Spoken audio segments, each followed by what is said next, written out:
Okay, hello guys, hari ini saya akan berdiawai cara untuk tukar skrin LCD Vivo Y19s. Okay, dalam ni macam ni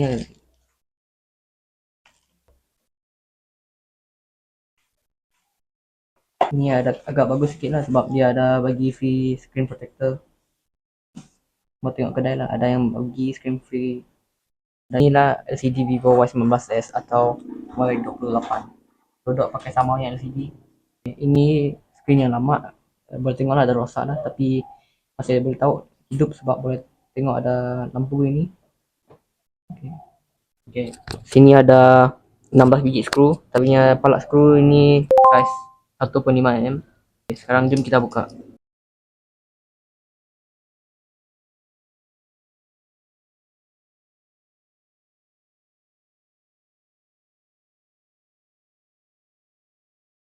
Okay, sekarang semua skru dah buka. Sekarang kita akan buka sintak tray. Buka dia punya housing ini lah, untuk akses dia punya pin.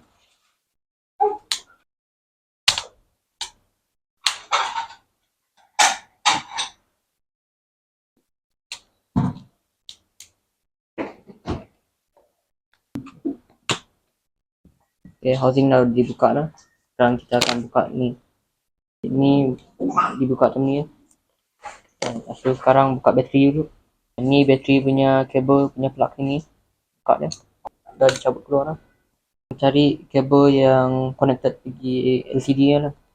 Ni yang ada lubang ni, ikut dari ni, atas ni dia punya plug. Jadi kita bukakan dia. Okey, buka, lepas tu tarik. Kita akan pasangkan LCD baru untuk dia punya kabel masuk ini. Tu slide dia begini, ni plug dia.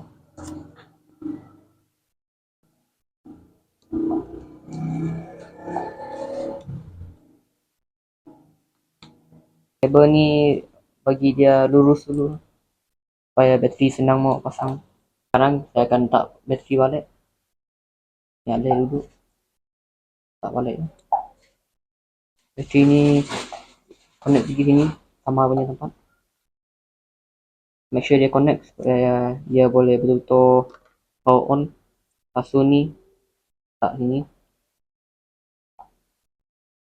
Okey, sudah letak dah. Letak balik housing dia. Senangnya lah. Plug dia. Okey, semua sudah pasang lah. Sebelum tu letak balik SIM card dulu. SIM card tray. Balik. Akan lock satu-satu skru ni.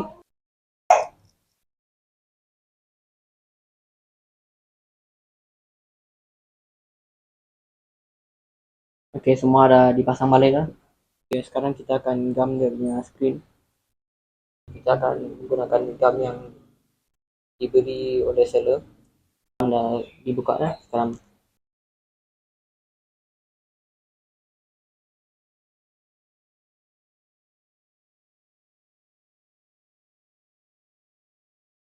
Kat bawah ini agak bahaya sikit lah kalau gam terkena kabel ni, screen pun rosak je. Jadi nak hati-hati gam sikit.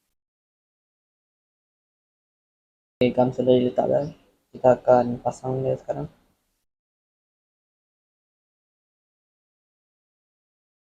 Okay, sudah digam. Sekarang kita akan menggunakan rubber band dan dia selama 1 jam lah.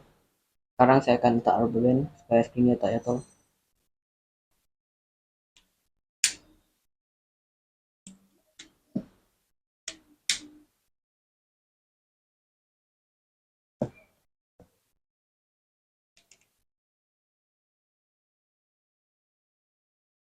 Okay, sekarang dah letak rubber band lah.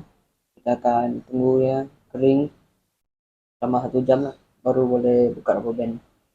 Okay, ni sudah lebih dari 1 jam lah. Dia punya glue memang kering lah. Jadi boleh buka dah rubber ni semua.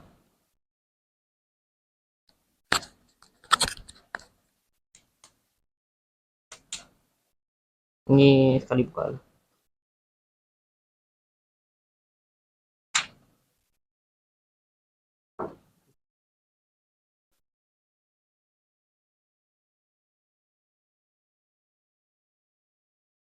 Back panel ni belum beli lagi, tapi semoga video ni bermanfaat.